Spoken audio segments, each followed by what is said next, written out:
દહેગામ વીજ કચેરીના અંધેર વહીવટના પાપે નગરજનોમાં ભારે રોષ જોવા મળી રહ્યો છે.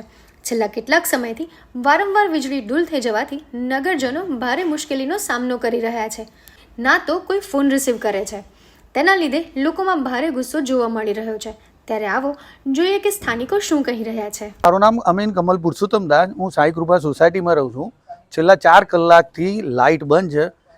કમ્પ્લેન નંબર 1 કલાકથી કરવા છતાં ફોન એંગેજનો એંગેજ આવે છે.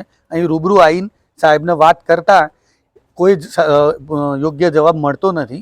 મારી દીકરી MBBS ડૉક્ટર થઈ અમેરિકાની એક એક્ઝામ આપવા માટે, એની 12 તારીખે એક્ઝામ હોય, એની તૈયારી કરવા માટે રાત્રિ સમય વાંચવાનું હોય અને એ અભ્યાસ બગડી રહ્યો છે. એ રજૂઆત કરવા છતાંય કોઈપણ પ્રકારની સારો પ્રત્યુત્તર મળતો નથી. મારું નામ નયનભાઈ સી તલાટી છે. મારી વાઈફ અહીંયા વોર્ડ નંબર 5માં કોર્પોરેટર છે, ચૂંટાયેલા છે.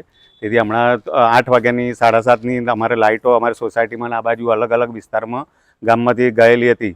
એટલે અમારી સોસાયટીવાળા મારા ઘરે આવ્યા ને કે આપણે લાઇટ 1 કલાકથી નથી. એટલે અમે બધા અહીંયા સોસાયટીવાળા અહીંયા રજૂઆત કરવા આવ્યા. તો કમ્પ્લેન પહેલાં તો કોઈ ફોન ઉપાડતું નહોતું. એટલે અમે રૂબરૂ આવ્યા અહીંયા, અને રૂબરૂ આવ્યા તો પેલો ભાઈ અહીંયા કમ્પ્લેન લખવામાં એટલો બધો વ્યસ્ત હતો, કોઈ સરખો જવાબ નહોતો આવતો. પછી અમે સાહેબનો નંબર માગ્યો, તો સાહેબ જોડે મેં વાત કરી. એટલે સાહેબ અહીંયા પછી આવ્યા રૂબરૂ.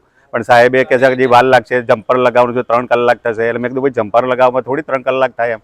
એટલે એ બધી વાતોમાં અમારી થોડી ચર્ચા થઈ. સાહેબ ચર્ચા છોડીને ગાડી લઈને ભાગી ગયા સાહેબ. મારું નામ જય પંડિત. મારી દુકાન નાદોલ રોડ ઉપર છે.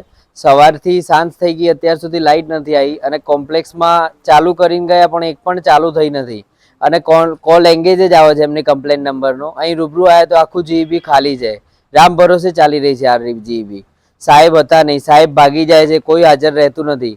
Bureau report view network powered by સે solar. Solar energy easy for you.